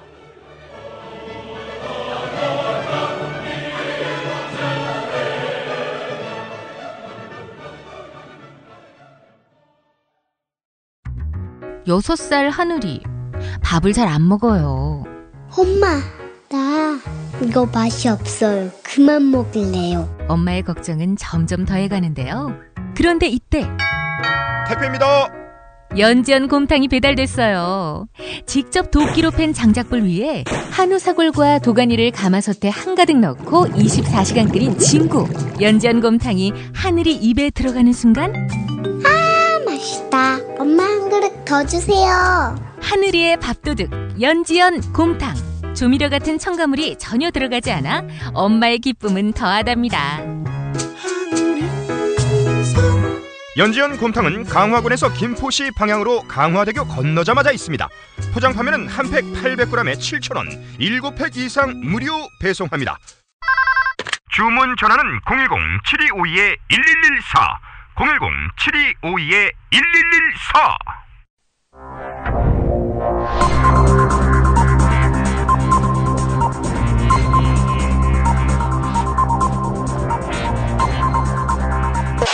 공화국 논평.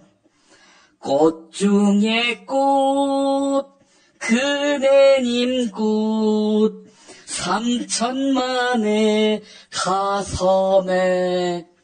이런 노래를 좋아하시는 박근혜 동지께서는 아직까지도 임을 위한 행진곡에 연연하며 노래 부르게 해달라는 자들에 대한 강도 높은 국가적 중대 조치를 취하실 계획을 표명하시고 구체적인 공격 방침을 제시하시었다. 경애하는 박근혜 동지의 단호한 결심은 노래를 부르고 싶으면 돈 내고 노래방 가서 부를 것이지 국가 공식 기념일에 꼭 재창을 해야 직성이 풀리겠다는 자들에 대한 강력한 응징의 의지다. 박 동지가 부르기 싫어서 억지로 불렀던 그 장면을 기억하고 애틋해한다면 감히 요구할 수 없는 임을 위한 행진곡 재창을 야당 둘이 한꺼번에 요구한다면 이는 박 동지에 대한 체질적인 거부감과 적개심을 노골적으로 드러낸 추호도 용납할 수 없는 포화무도한 도발 행위로 볼 수밖에 없다. 임을 위한 행진곡에서 이미 박 동지 아버지 박정희 대통령임을 확실하게 못 박지 않는 이상 이 노래에서 나오는 임은 김일성을 의미하는 것이다. 사실 노래 가사를 보라. 사랑도 명예도 이름도 남김없이 박동지 아버지는 12륙에 총 맞아 돌아가시지 않았던가. 동지는 간데없고 짓발만 나부낀다고 했는데 남로당 동지들을 박동지 아버지가 다 풀어서 사형당하게 하지 않았나. 새날이 올 때까지 흔들리지 말자고 했는데 새날 즉 5.16 혁명일 당일 아침까지 3차례나 쿠데타를 시도한 분이 박동지 아버지 맞지 않은가. 따라서 이 노래가 박동지 아버지와 무관한, 아니 반대편 민주화 인사를 위한 노래라는 주장은 오만방자한 현올림에 불과한 분별 잃은 망동에 불과하다. 나라를 팔아먹은 리완용이나 송병주를 찜쪄먹을 극악무도한 역적배의 난동이라고밖에 달리는 볼 수 없다. 따라서 야당 의원들은 노래 한 곡 때문에 박동지를 참을 수 없이 모독하고 우롱한다면 천추의 한이 될 참혹하고 참담한 대가를 감수해야 할 것이다. 또 한 번 임을 위한 행진곡 재창을 요구하면 이거 못하게 하기 위해 맞서 싸우는 박승춘을 차기 여당 대선 후보로 세우고 부정개표를 통해서 당선시켜서 박동지의 치솟는 분노와 정천동지의 탄압의 불벼락을 피할 수 없게 만들 것이다. 세월은 흘러가도 상처는 알고 있다. 박동지의 레이저 광선에 맞아 죽지 않은 사람이 없다는 점을.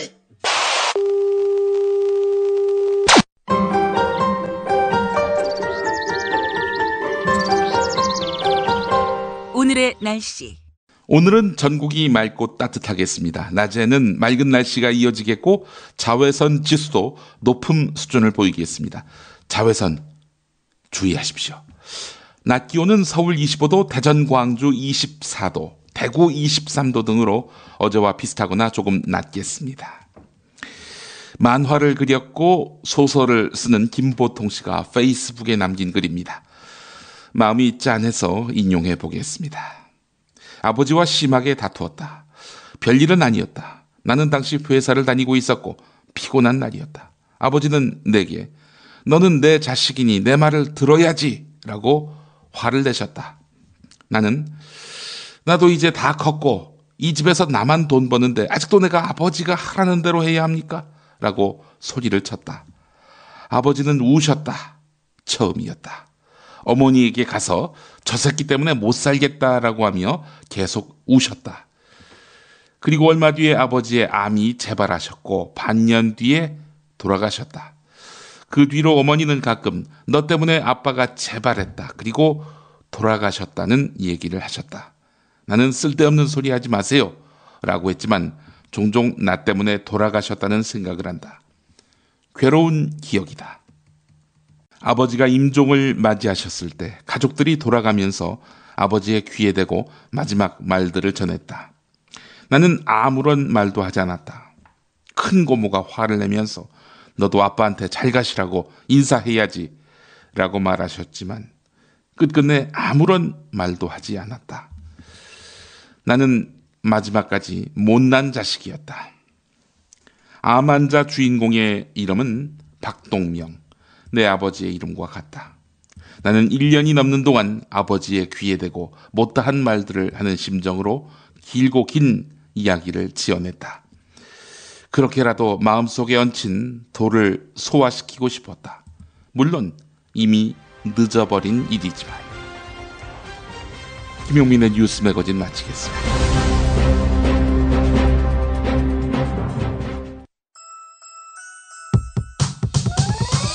이번 방송 괜찮았나요?